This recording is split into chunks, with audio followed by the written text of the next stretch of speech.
さんこんにちは。こんにちは。いかがお過ごしですか？ Hope you're doing well. 早速ですが、今日はですね、以前お伝えしていた、今年1年の私たちのエルパトダイジェスト動画をお送りしたいと思います。今年1年はですね、結構いろんなところに行くことがありまして、その都度現地のエルメスのお店や、空港の免税店を中心にエルパトをしておりました。Yeah, we filmed a lot this year in many different store locations. I really hope this video helps you in your search for a Hermes handbag. If it does, please subscribe and give us a like. Okay, let's get started. それでは早速行ってみましょう。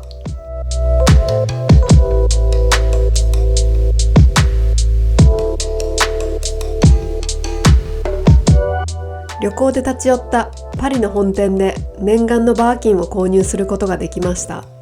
詳しくは別動画がありますので、まだご覧になられていない方でご興味があられる方はそちらをご覧ください。は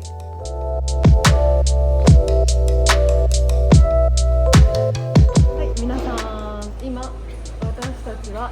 ちょっとまだ搭乗まで時間があったので、空港のエルメスでちょっとエルパトしてきましたなんかすぐに優しい店員さんが話しかけてくれて、なんか見たいものありますかみたいな。そしたらもう私とデビットの一択は、レザーのハンドバッグが見たいんだけどみたいな。で、なんか特に気になるものあるみたいな感じで、ピコタンとエブリンはありますかって言ったら、エブリンちょっと待って、あるかもみたいな感じで言ってくれて、探しに行ってくれたんだけど、なくてなんか今日売れちゃったわみたいに言われて、でもなんかすごいことを聞いたのが、このエルメス、こう L か L、L なんですけど、2E のターミナルの L そうなんですけど、結構なんかバッグが入ってくるときはボーンって10個ぐらい入ってくるらしいんですよ。すごいですよね。そうで、なんか1週間前だったかなに、コンスタンスのエプソンのレザーの、ゴールドハードウェアが入ってきて、もう即売れちゃったらしいんですけど、しかもミニサイズ。そうで、値段どれぐらいだったのって言ったら5500ユーロくらいかなって言ってて、もしかしたらそこから免税でもっと落ちるのかもしれません。そう、やばいよね。そう、ここのエルメス来るらしいよ、コンスタンス。そうだからなんか結構、でも他の空港ってかターミナルとかに比べると、やっぱバッグが入ってくる点数とかが多いらしいです。なのでここに立ち寄ってエルメス気になる方はぜひ行ってみてください。すごく優しい店員さんたちがいて、ラッキーだったらお目当てのバッグが買えるかも。だけどバーキンとケリーは一回も入ってきたことがないって言ってました。そう、それはね、もう本店とかの方が絶対巡り合えるチャンスがあると思います。以上かな。でも私は次帰ってきても絶対ここ立ち寄りたいなと思います。次こそはね。前回のパリ滞在では回りきれなかった美術館などを回るためにパリに戻りました。そこで観光の合間にエルパトに行ってきました。まずは本店から。この日はかなり店内がごった返していて、なかなか販売員の方とお話すらできなさそうな状況だったので、バッグのディスプレイのみを撮影して撤収しました。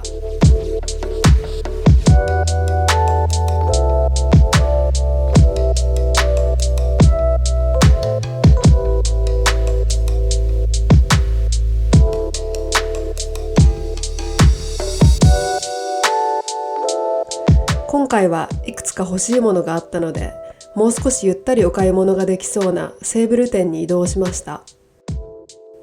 が、しかし、セーブル店もなかなか忙しそうで、とりあえず店内を見て回りながら、ようやくレジの近くにいた販売員の方に声をかけていただき、そこから20分ほど待っていたら、私のもとに一人の販売員の方が声をかけてきてお買い物を始めました。すぐに飲み物をいただき、そこからゆっくりとお買い物をしました。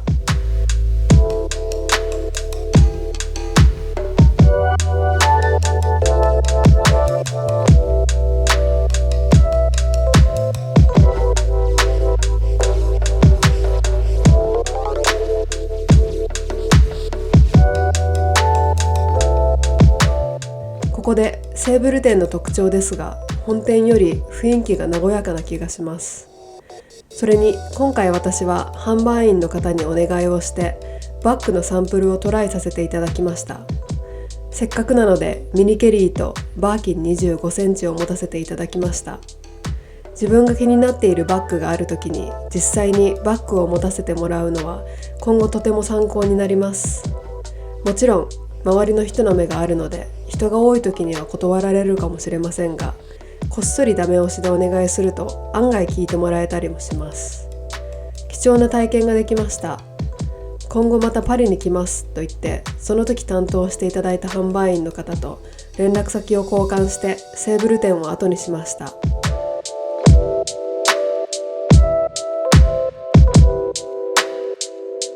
今回のパリ滞在では滞在期間中毎日抽選にトライしていましたが、残念ながら外れ続けました。抽選の狭き門という現実を突きつけられました。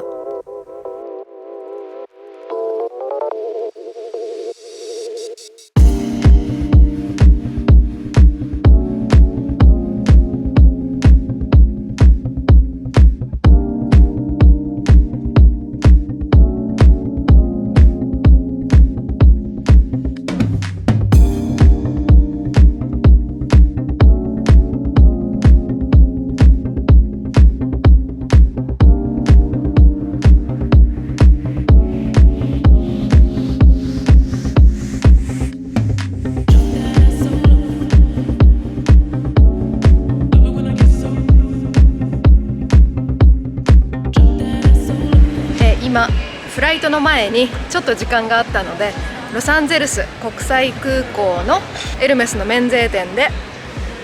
ちょっとだけエルパトをしてきました。で結果報告なんですが、販売員の方とお話ししたところ、もう担当直入にね、ハンドバッグ今日ありますかっていう風に聞いたら、実はもう全然入ってきてないって言われて、一個ももうなんかバッグだけじゃなくてレザー小物一切入ってきてないって言われて、でなんかちなみに最後入ってきたのはいつですかって言ったら3週間前に靴がなんか 4,5 足ぐらい入ってきたのみでって言ってて、あとなんかスカーフも入ってたかなって言ってて、なんか今全然物がないらしいんですよね。ということでした。まあ気を取り直してね、今からギリシャの方に行くのでギリシャでエルパトしてこようと思います。では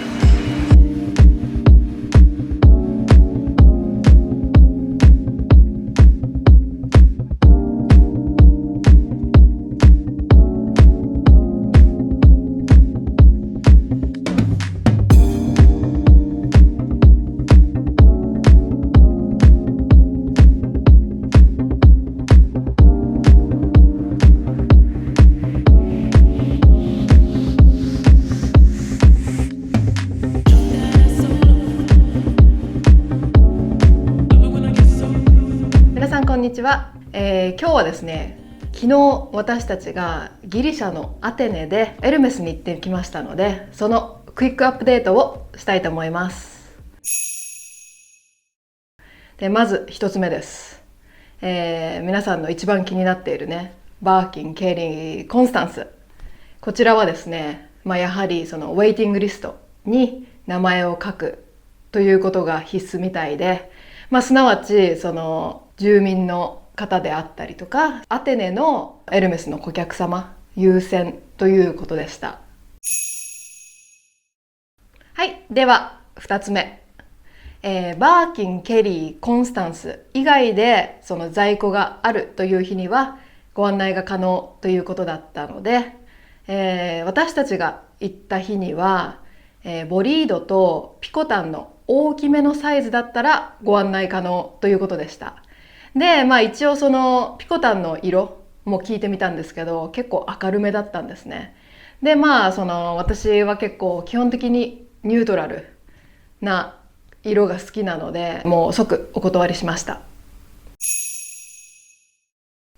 はい、それでは3つ目、私はですね、今回このアテネのエルメスに行くにあたってちょっとGoogle のレビューを読んでみたんですね。そしたら結構なんかひどくてレビューが。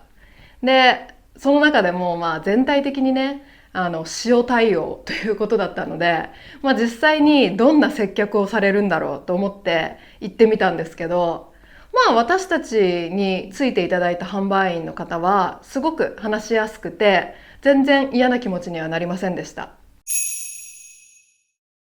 はい、それでは4つ目。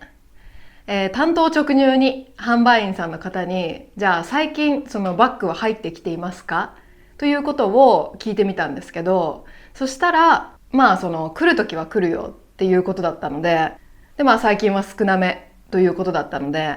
まあそのパリが近くてヨーロッパ圏内でもこういう感じなのかという気はしました。はい、それでは最後の5つ目です。パスポートに関してなんですけど、まあその免税申請をする方もいらっしゃると思うんですけど、その際にですね、パスポートを持ち歩かないでくれと言われました。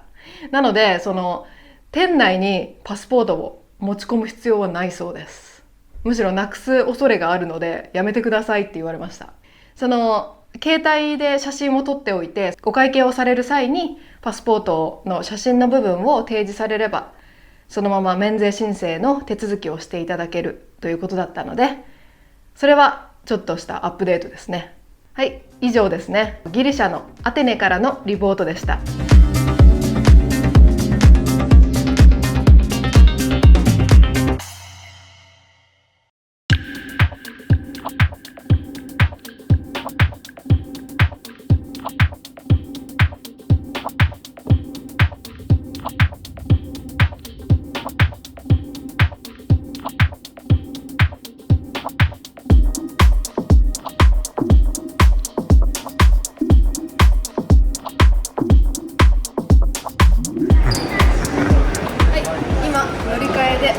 カタール空港に来ています。で、エルパトしようかなと思ったんですけど、今回はできません。というのもカミングスーンですね、時期入ってくるそうです。なのでカタール空港にお立ち寄りの際はエルメスでエルパトができます。では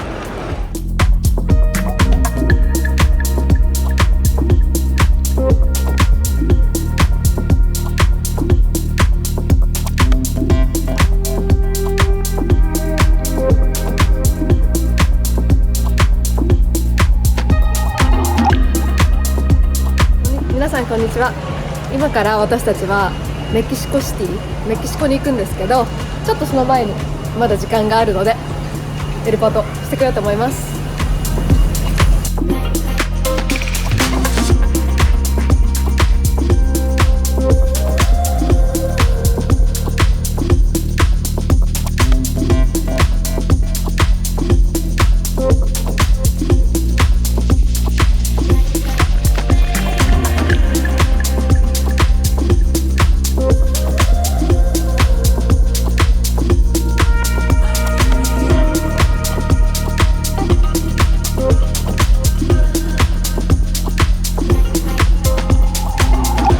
クイックアップデート。今ロサンゼルスの空港のエルメスで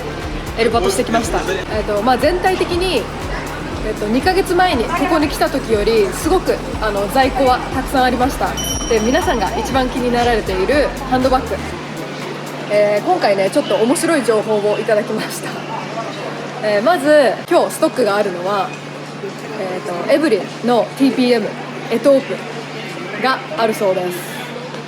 で、なんかそれは出せるって言ってたんですけど、で他の在庫は何があるのって言ったら、ここでもっとお買い物したらもっといろいろ出せるっていう風に言い出して、なんか正直そういうやり方をするのはブティックだけだと思ってたんですね。そしたらまさかのここの空港のエルメスでもそういうやり方をするらしく、ちょっとそれにはびっくりしました。で、ちなみにコンスタンスとかも入ってくるらしくて、で今回担当していただいた販売員の方が言うには、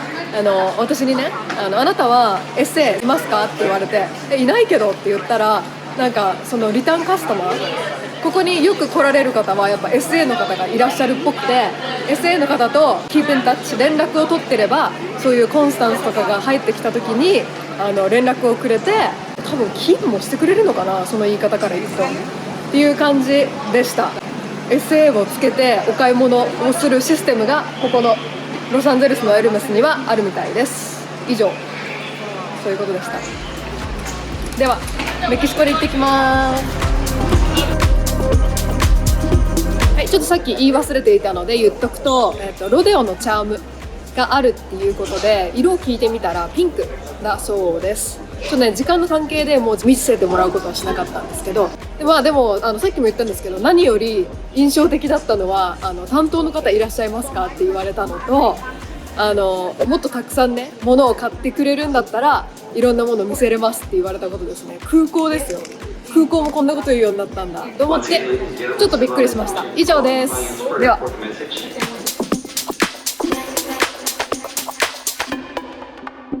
こんにちは。今私たちはメキシコシテ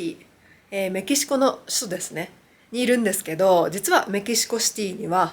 3つほどエルメスのお店があるということで、せっかくなので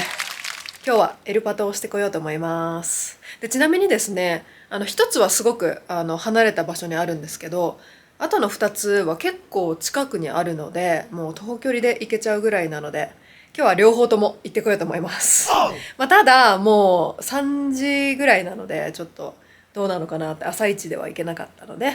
そこはちょっとどうなるか不明なんですけど、また後でアップデートします。それでは行ってきます。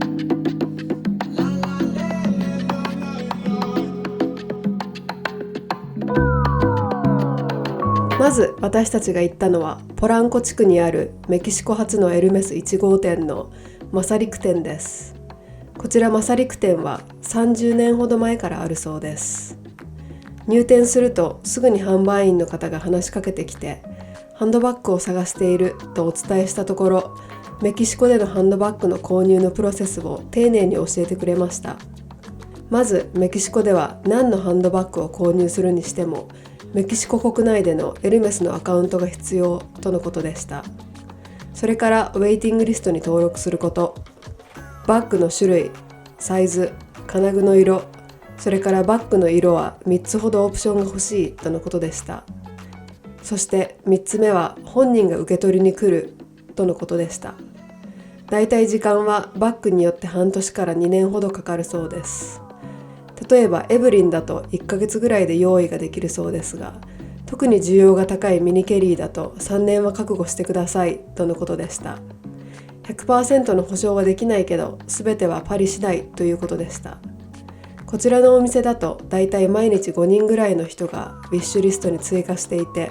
クリスマスの時期になるとその数が倍になるそうです。そしてどのバッグを探しているのか聞かれたので、バーキンかケリーの25センチを探していて、色もゴールドか黒を探していると言ったら、販売員の方がその辺の色は入手困難ではないとはっきり言っていました。例えば年間10個のケリー25センチが来るとして、その半分は黒だそうです。しかしもちろん人気が高いのでウェイティングリストの列が長いため1年か2年はかかると言っていました。もちろんたくさん購入した人は優先順位が上がるよねと聞いてみたら、それもあると正直に話していました。しかしたくさん購入する人にだけたくさんバッグを購入させるというわけでもないそうで、最近は新しい顧客が欲しいので新しい顧客の人に平等にバッグが行き渡るようにしていると言っていました。この販売員の方は結構おしゃべりでフレンドリーだったのでいろいろ教えてくれました。この人が言うにはエルメスと付き合うには忍耐が必要だと。忍耐があればいつかは欲しいものが手に入る。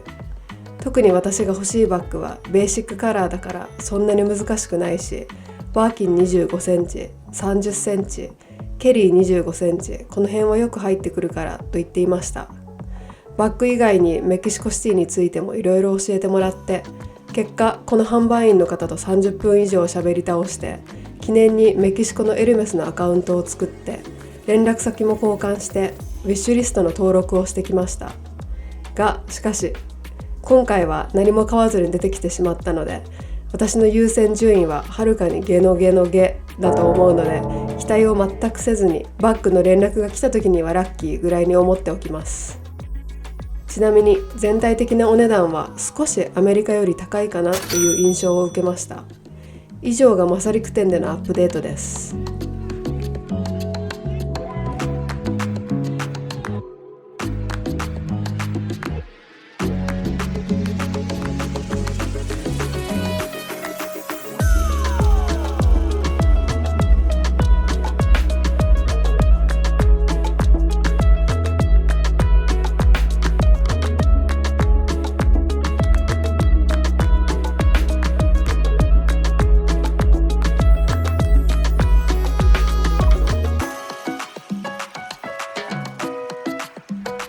次はマサリク店から徒歩7分で着くモールの中に入っているエルメスです。基本的にバッグに関して言っていることはほぼマサリク店と同じで、とにかくどんなバッグにしてもアカウントを作ってウィッシュリストを作成してもらうことが基本でした。しかしこちらの店舗の方がドリンクを出してくれたり、商品の数や種類がとっても豊富でした。以上がメキシコシティでのエルパトアップデートです。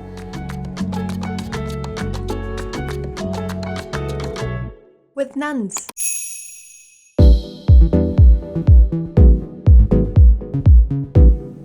今日はザ・リアルリアルというアメリカでハイブランドのリセールをしているセカンドハンドストアに行ってきました。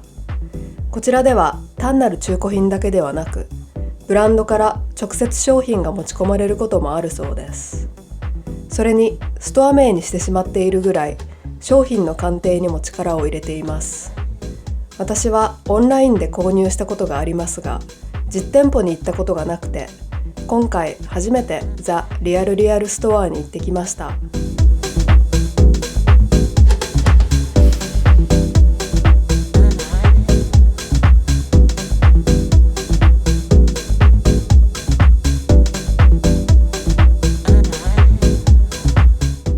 今回はバーキン25センチとケリー25センチの比較をしたかったのですが、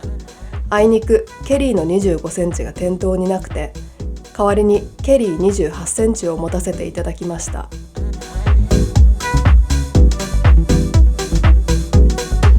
私が持っているバッグに比べて5センチぐらいしか変わらないはずなのに、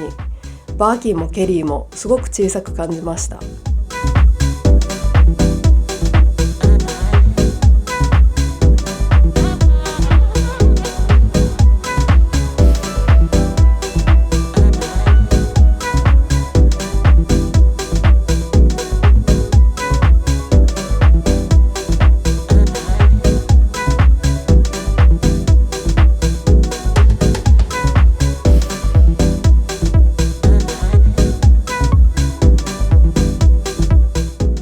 今回初めてザ・リアルリアルの実店舗に行ってみて、とても開放的なスペースで、こんなに数や色が豊富で、あっさり自分のお目当てのスペックのバッグが購入できるなら、それもありだなと思いました。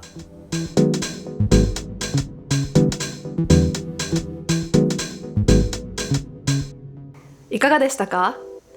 今年初のエルパトで一気にハンドバッグを購入させていただいてからは、その後ぱったりという結果になりましたが、旅行中に立ち寄る国々でエルパトをしてみて、その場所その場所でね、いろいろな特色があったり、いろいろな販売員の方がいらっしゃって、とても面白かったです。個人的には、あと一つバーキンもしくはケリーの25センチが欲しいなと思っておりまして、それを購入するまでは細々とエルパトを続けていこうと思います。この動画で今年最後の動画になります。私たちは約5ヶ月前から YouTube を始めて、本当に何もわからないところからのスタートでしたが、皆様にご視聴いただき、コメント、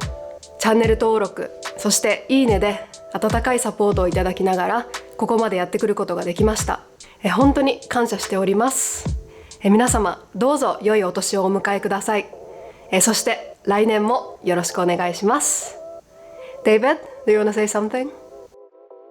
I just want to say thank you to everyone for watching our videos this year. We appreciate all your comments and likes. It gives us motivation to make even more videos for you. 私は日本語をもっと頑張ります。頑張ってください。Please let us know if there's anything else you'd like us to make an episode of. And also, let me know if you have any suggestions on helping me learn more Japanese. We really hope you have a great new year from the both of us. まあね、この通り本人が日本語を学びたいという意欲があるそうなので、皆さんもし何かいい方法があればコメント欄でその方法を教えてください。